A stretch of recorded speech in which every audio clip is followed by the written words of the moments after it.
Hello guys, இன்னைக்கு இந்த ட்ராமாவோட அடுத்த எபிசோடு தான் பார்க்க போகிறோம். அதுக்கு முன்னாடி நம்ம சேனலை சப்ஸ்கிரைப் பண்ணாதவங்க சப்ஸ்கிரைப் பண்ணி பக்கத்தில் உள்ள பெல் ஐக்கனை கிளிக் பண்ணி வச்சுக்கிடுங்க. மறக்காமல் இந்த வீடியோக்கு ஒரு லைக்கும் போட்டுருங்க. இந்த ட்ராமா எப்படி இருக்குன்னு கீழே கமெண்ட் பண்ண மறந்துடாதுங்க. ஸோ வாங்க வீடியோக்குள்ளே போகலாம். லாஸ்ட் எபிசோடில் நம்ம ஹீரோனியை வேலையை விட்டு தூக்கணும் அப்படிங்கிற மாதிரி நினச்சிட்டு இவங்க ஒரு பிளான் போட்டிருப்பாங்க இல்லையா. ஆனால் அதில் அந்த சூவோட ஃப்ரெண்டு மாட்டியிருப்பா. நம்ம ஹீரோனி அவள் வாயில் அந்த பேப்பரை தள்ளி விட்டுருப்பா. அவளோட வேலையுமே போயிருக்கோம் இல்லையா. ஸோ அது வரைக்கும் பார்த்துருப்பா. அதுலேருந்து தான் கண்டினியூ ஆகுது. நெக்ஸ்ட் ஹீரோவோ ஹீரோனி கிட்ட என்ன கேட்குறான்னா, நீ யாரு, உங்ககிட்ட நிறைய சீக்ரெட் இருக்கு போல, டிசைன்லாம் டக்கு டக்குன்னு ரெடி பண்ணி காமிச்சிட்டியேன்னு கேட்க ஹீரோனியும் அதுக்கு ஆன்சரே பண்ணவே இல்லை. ஹீரோ ஒரு ஃபைலை கொடுத்துட்டு இந்த ப்ராஜெக்டை முடிச்சுட்டு வா சொல்கிறான். என்னன்னா யோஷி குரூப் கம்பெனி கூட டைப் வைக்க தான் இவளை பேசிட்டு வர சொல்றான். இவளோ என்னோட கம்பெனிக்கு நான் போகணுமான்னு நினைக்கா. தென் அடுத்த செகண்டே கம்பெனிக்குமே வந்துடுறா. இங்கேயுமே ஹீரோனியோட ஐடென்டிட்டி யாருக்குமே தெரியாது போல. அங்கே ரிசப்ஷனில் நிற்பாங்கல்ல, அவங்க ஹீரோனியை உள்ளே விட மாட்டேங்காங்க. எதுக்குன்னா இந்த சூ இருக்கால, அவளுக்கு ஆல்ரெடி தெரியும் ஹீரோனி இங்கே தான் வர போகிறான்னு. ஸோ இவங்கக்கிட்ட ஃபர்ஸ்டே கால் பண்ணி ஹீரோனி இப்படி வருவா, அவளை வெளியே துரத்தி விட்டுருங்க, உள்ளே விடாதுங்க அப்படிங்கிற மாதிரி சொல்லியிருப்பா. ஸோ அதுக்கு தான் இந்த பொண்ணு இப்படி பண்ணுது. அதுவும் கார்ட்ஸ் எல்லாம் வர சொல்லி இழுத்துட்டு போங்கன்னு சொல்கிறா. நம்ம ஹீரோனியும் என் மேலே ஒரு கை வச்சிங்கன்னா அவ்வளோதான் அப்படிங்கிற மாதிரி சொல்ல இந்த பொண்ணு அடிக்க வந்துடுறா. அந்த நேரத்தில் இருக்காங்கல்ல, அவங்கள வந்துடுறாங்க. என்ன பண்றீங்க, உங்களை நான் ஃபயர் பண்றேன் அப்படி சொல்லிட்டு கார்ட்ஸ் கிட்ட இவளை ஃபர்ஸ்ட் வெளியே தூக்கி போடுங்க, அதுவும் எந்த கம்பெனில ஒர்க் பண்ணாத மாதிரி இவளை பிளாக் பண்ணிருங்க அப்படிங்கிற மாதிரி சொல்றா. அதுக்கப்புறம் ஹீரோனி கிட்ட வந்து நீங்க ஓகே தானே அப்படிங்கிற மாதிரி கேட்டுட்டு, ஐயோ உங்களுக்கு ஆயுஸ் 100, உங்களை பார்க்க தான் ஒருத்தவங்க வந்திருக்காங்க அப்படிங்கிற மாதிரி சொல்லி கூப்பிட்டு போக, யாருடா அதுன்னு பார்த்தா நம்ம தாத்தா தான். ரெண்டு பேருமே பார்த்து விசாரிச்சுக்கிறாங்க. இப்போ தாத்தா என்ன கேட்குறாங்கன்னா, உன்னோட ஐடென்டிட்டியை ஹீரோ கிட்ட சொல்லிட்டியான்னு கேட்க இவளை முழிச்சிட்டு இருக்காளா. அப்போ நீ சொல்லலை, ஏன் இப்படி இருக்கான்னு கேட்டுட்டு உனக்கும் ஹீரோக்கும் ஏதாவது நடந்துச்சா அப்படிங்கிற மாதிரி கேட்காங்க. இப்போ ஹீரோனி என்ன சொல்றானா, ஏன் தாத்தா இப்படி பேசுறீங்க, அப்படிலாம் ஒன்றும் கிடையாது, என்ன பார்த்தா உங்களுக்கு எப்படி தெரியுதான்னு கேட்க இங்க அசிஸ்டன்ட் பொண்ணு இருக்கா, அவளை ப்ராஜெக்ட் டாக்குமெண்ட்டை காமிக்க தாத்தாவும் சரி நான் போயிட்டு வரேன், நீ பிஸ்னஸை பாருன்னு சொல்கிறாங்க. தென் இப்போ தாத்தாவை வழி அனுப்பி வைக்க தான் வந்திருக்கிறா. அப்படியே ரெண்டு பேரும் பேசிட்டு போகிறாங்களா. இங்கே அந்த ரிசப்ஷனில் நின்னாங்கல்ல அந்த பொண்ணும் இவங்க ரெண்டு பேர்த்தையும் ஃபோட்டோ எடுத்து அதை சூவுக்கு அனுப்ப அவளும் அதை பார்த்துட்டு இவளுக்கு கால் பண்ணி கேட்குறா அந்த ஓல்டு மேன் யாருன்னு. அந்த பொண்ணும் சொல்லுது யோஷி குரூப்போட லீடர் தான் அவங்க அப்படிங்கிற மாதிரி சொல்ல இவளும் அதை கேட்டுட்டு அப்போ ஹீரோனோட ரெப்புடேஷன்லாம் நமக்கு எடுத்து விட்டுருவோம் அப்படிங்கிற மாதிரி நினச்சிட்டு அந்த ஃபோட்டோவை இன்டர்நெட்டில் ஸ்ப்ரெட் பண்ணி விட்டுறா. நெக்ஸ்ட் ஹீரோனிக்கு வீட்டிலேருந்து அந்த கசின் பொண்ணு தான் கால் பண்ணி வர சொல்கிறா. ஹீரோனுமே வீட்டுக்கு வந்துடுறாளா. இந்த கசின் பொண்ணும் வந்துட்டியா, நீ இப்படி கேவலமாக இருப்பான்னு நினைக்கவே இல்லை, அதுவும் ஒரு ஓல்டு மேன் கூடன்னு சொல்ல ஹீரோனிக்கு ஒன்றும் புரியலை. அதுக்கப்புறம் அவள் ஃபோன் எடுத்து பார்த்த பிறகு தான் தெரியுது அவளுக்கு. அவளும் கொஞ்சம் ஷாக் ஆகிடுறா. இப்போ ஹீரோட அப்பா என்ன சொல்கிறாங்கன்னா, இந்த மேரேஜை கேன்சல் பண்ணணும், இப்படிப்பட்ட பொண்ணுலாம் எனக்கு மருமகளாக வேண்டான்னு சொல்ல இந்த கசின் பொண்ணும் தாத்தாவும் ஹீரோனி வச்சு தப்பா பேச ஹீரோனிக்கு கோவம் வந்து அதுல இருக்கிற தண்ணியை எடுத்து ஊத்த இவளை கத்திட்டு ஹீரோ கிட்ட கம்ப்ளைண்ட் பண்ண ஹீரோவோ ஹீரோனி கிட்ட என்ன நடந்துச்சுன்னு நீயே சொல்லு உன் வாயால அப்படிங்கிற மாதிரி கேட்க ஹீரோனியும் அப்போ என்ன நம்பலையே அப்படிங்கிற மாதிரி கேட்க நான் இன்னும் முழுசாக நம்புறேன் அப்படிங்கிற மாதிரி சொல்வான். ஹீரோ அப்போ மறுபடியுமே ஆரம்பிக்காங்க ஹீரோ கிட்ட ஃபர்ஸ்ட் மேரேஜை கேன்சல் பண்ணணும்னு சொல்ல என்னால் முடியாது, நான் தான் இந்த டிசிஷனை எடுத்திருக்கேன் அப்படிங்கிற மாதிரி சொல்ல ஹீரோனி இப்போ என்ன சொல்கிறான்னா, ஒரு 3 மாதம் வெயிட் பண்ணுங்க, மேரேஜ் ஆட்டோமேட்டிக்காக கேன்சல் ஆகிரும்னு சொல்ல ஹீரோவோ என்ன நீ லைக் பண்ணுறேன்னு சொன்னாலா அப்படிங்கிற மாதிரி கேட்க உங்கள் மேலே எந்த ஃபீலிங்குமே எனக்கு கிடையாது, உங்கள் ஹார்ட்டில் தான் வேறு பொண்ணு இருக்காளா, அவளை கண்டுபிடிச்சி மேரேஜ் பண்ணிக்கிடுங்க சொல்ல அந்த பொண்ணே நீ தான் அப்படிங்கிற மாதிரி சொல்லிட்டு நீ மறந்து போயிருப்பா எல்லாமே அப்படின்னு சொல்ல ஹீரோனியோ நான் எத்தனை தடவை சொல்லுவேன் அந்த பொண்ணு நான் கிடையாதுன்னு, நான் கிட்னாப்பே ஒருக்க கூட ஆகவே இல்லை அப்படின்னு சொல்ல இப்போ ஹீரோ என்ன சொல்கிறான்னா, எது நடந்தாலும் சரி நான் மேரேஜ் மட்டும் கேன்சல் பண்ண மாட்டேன் அப்படிங்கிற மாதிரி சொல்ல ஹீரோனியோ சரி எப்படினாலும் ஆட்டோமேட்டிக்காக இந்த மேரேஜ் கேன்சல் ஆகிரும் பாரு அப்படி சொல்லிட்டு போக இங்கே அப்பா இருக்காங்களே ஹீரோ கிட்ட இந்த பொண்ணுலாம் நம்ம வீட்டுக்கு தேவையில்லைன்னு சொல்ல ஹீரோவோ நீங்கள் ஃபர்ஸ்ட் தாத்தா கிட்ட போய் பேசிட்டு வாங்க, அதுக்கப்புறம் என்கிட்ட பேசுங்கன்னு சொல்கிறான். தென் அடுத்த நாள் கம்பெனியில் அங்கே இருக்கிற எம்ப்ளாயி எல்லாருமே ஹீரோனை பற்றி தான் தப்பாக பேசிட்டு இருக்காங்க. அப்போ நம்ம ஹீரோனியுமே வரால, அதை பார்த்துட்டு இவங்களோ ஹீரோனி வந்துட்டா ஸ்டாப் பண்ணுங்க அப்படிங்கிற மாதிரி அமைதி ஆயிடுறாங்க.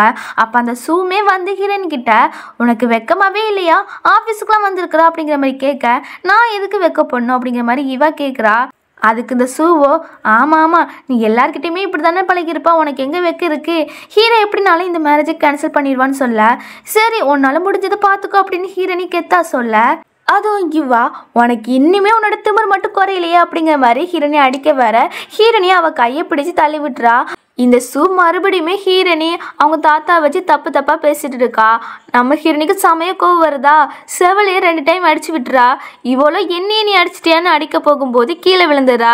இப்போ ஹீரோனி என்ன சொல்றானா, அவங்க என்னுடைய தாத்தா அப்படிங்கிற மாதிரி சொல்ல, இந்த சூவை போய் சொல்லாத, உன்னை பத்தி எனக்கு தெரியும் அப்படிங்கிற மாதிரி சொல்லும் போதே ஹீரோ அங்க வந்து என்னோட ஃபியான்ஸை பத்தி தப்பா ரூமர் ஸ்ப்ரெட் பண்ணவங்க வெளியே போகலாம் அப்படிங்கிற மாதிரி சொல்வான். அந்த டைம்ல யோசிக்கிறப்போ நியூஸ்ல அனௌன்ஸ் பண்ணியிருக்காங்க போல ஹீரோனியோட தாத்தா தான் அவங்க. இதை பார்த்து சுவ கொஞ்சம் ஷாக் ஆகுறா.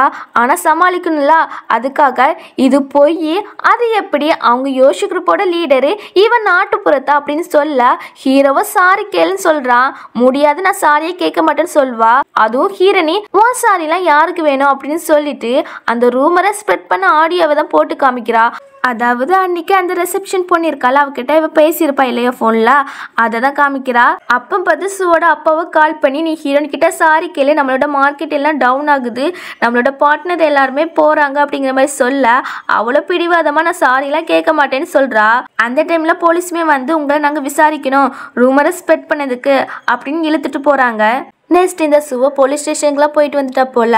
இப்போ அவங்க வீட்டில் தான் இருக்கா. அவங்க அப்பா என்ன சொல்கிறாங்கன்னா, ஃபர்ஸ்ட்டு ஹீரோனிக்கிட்ட போய் சாரி கேளு, நம்மளோட மார்க்கெட் எல்லாம் டவுன் ஆகுதுல அப்படிங்கிற மாதிரி சொல்ல அவ்வளோ பிடிவாதமாக நான் சாரிலாம் கேட்க மாட்டேன், நான் ஹீரோவை மேரேஜ் பண்ணுவேன் அப்படிங்கிற மாதிரி சொல்ல அப்பாவுக்கு செம கோவம் வருது. கண்ணத்திலே அழிஞ்சு விட்டுறாங்க.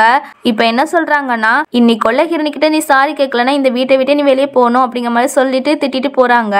இங்கே அம்மாவோ அட்வைஸ் பண்ணுறாங்க, இன்ன பாரு ஃபோர்ஸ் பண்ணிலாம் லவ்லாம் வர வைக்கக்கூடாது, அப்பா சொன்ன மாதிரி சாரி கேளுன்னு சொல்ல அவளுக்கு ஃபோனில் ஒரு மெசேஜ் வந்திருக்கு. அதை பார்த்துட்டு அம்மா கிட்ட சரிம்மா நான் சாரி கேட்குறேன் அப்படி சொல்லிட்டு போக, அதுவும் இன்னொரு பக்கம் ஆஃபீஸ் எம்ப்ளாயி இருக்காங்கல்ல, அவங்க எல்லாருமே ஹோட்டலுக்கு சாப்பிட தான் வந்திருக்காங்க.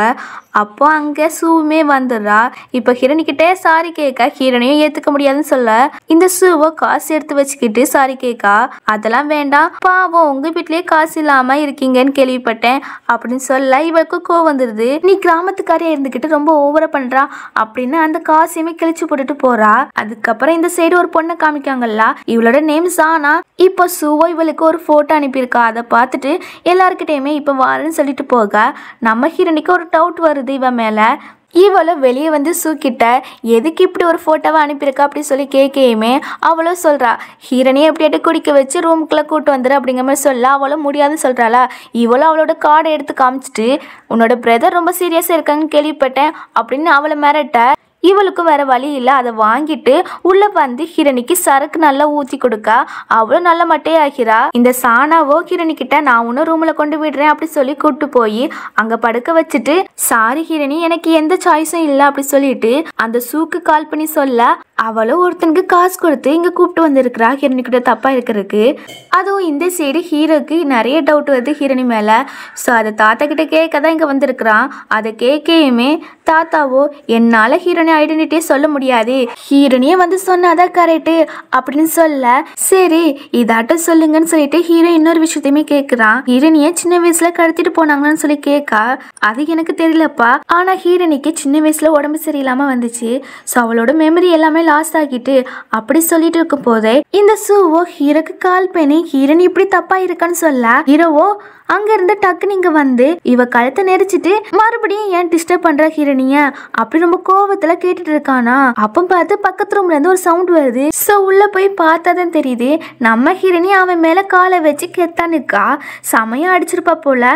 இப்ப இவன் என்ன சொல்றானா, இந்த சூ தான் 1 மில்லியன் தந்து ஹீரோனி கிட்ட இப்படி இருக்க சொன்னான்னு சொல்ல அதுக்கு இவளோ என்ன ஹீரோனி இவனையுமே நீ செடிஸ் பண்ணி மயக்கி வச்சுட்டியா, இவன் இப்படி சொல்றான் அப்படிங்கிற மாதிரி சொல்ல ஹீரோனியோ ஒரு ரெக்கார்டை காமிக்கிறா. அதாவது இவன் இந்த ரூம்குள்ள வரும்போது நிறைய டைலாக் வசனமெல்லாம் பேசியிருப்பா. ஸோ அதை தான் ரெக்கார்ட் பண்ணி வச்சிருக்கா. அதை காமிக்கையுமே இவ்வளோ ஹீரோனியை அடிக்க வரா. ஹீரோவோ அவளை தடுத்துடுறான். இவ்வளோ ஹீரோ கிட்ட நான் உங்களை ரொம்ப லவ் பண்றேன், நாம மேரேஜ் பண்ணிக்கலாம், இவெல்லாம் உங்களுக்கு ஒருத்தே கிடையாது அப்படி இப்படின்னு ஹீரோனி பத்தி திட்டிட்டு இருக்காளா. உடனே ஹீரோவா அவளை தள்ளி விட்டுறான். அந்த நேரத்துல அங்க போலீஸுமே வந்து இவங்க 2 பேர்த்தையும் பிடிச்சிட்டு போயிருது. அதுக்கப்புறம் நம்ம ஹீரோவும் ஹீரோனி வந்து ஹக் பண்ணிட்டு இனிமே இந்த மாதிரி ட்ரிக்லாம் யூஸ் பண்ணாத, உனக்கு ஏதாவது ஆகிச்சுன்னா நான் என்ன பண்ணுவேன் அப்படின்னு ஃபீல் பண்ணி சொல்ல அந்த டைம்ல இந்த சானா பொண்ணு உள்ள வந்து சாரின்னு கேட்குறா. இப்போதான் நமக்கு ஒரு ஃப்ளாஷ்பேக்கை காமிக்காங்க. நம்ம ஹீரோனி குடிச்ச மாதிரி ஆக்டிங் தான் போட்டிருக்கா போல, நிஜமாவே குடிக்கல. இப்போ ஹீரோனி கண்ணு முழிக்கையுமே அப்போ அந்த சானா பொண்ணு நீங்கள் முழிச்சிட்டீங்க அப்போ குடிக்கலையே அப்படிங்கிற மாதிரி கேட்கா. ஆமாம், இந்த ஷூ வந்தாளா அப்போமே எனக்கு தெரியும் ஒரு பிளான் போட்டு தான் வந்திருப்பா, உன்னையும் மிரட்டியிருக்கான்னு நினைக்கிறேன் அப்படிங்கிற மாதிரி சொல்லியிருப்பா. ஸோ அதுக்கப்புறம் தான் இவ ஷூக்கே கால் பண்ணியிருக்கா. இப்போ ஹீரோனி அந்த சானா பொண்ணுக்கு காசுலாம் கொடுக்குறா. பிரதர் வந்து ரொம்ப உடம்பு சரியில்லாமல் கிடக்கான்ல, ஸோ அவனுக்கு வேற சர்ஜரி வேற பண்ண வேண்டியிருக்கு. ஸோ அதுக்காக தான் ஹீரோனி காசு கொடுக்குறா. தென் நைட்டுமே ஆகிருதா. ஹீரோவோ ஹீரோனி கிட்ட நீங்கள் வெயிட் பண்ணு, உன்னோட ட்ரெஸ் ரொம்ப அழுக்காக்கிட்டுல, ஸோ அதை நான் வாஷ் பண்ணிட்டு வரேன் அப்படின்னு சொல்லிட்டு ஹீரோனி கிட்ட அதை வாங்கிட்டு போக இங்கே இந்த ஷூவோட ஃப்ரெண்ட் இருக்காளா அவளோ கட்டையை எடுத்துட்டு வரா. ஹீரோனி என்ன வேலை விட்டு தூக்கிட்டாளா, இப்ப என்ன பண்ண போற அப்படி சொல்லிட்டு அந்த கட்டையை எடுத்து அடிக்க வரையுமே நம்ம ஹீரோனி பாத்துறா, நவுண்டுறா.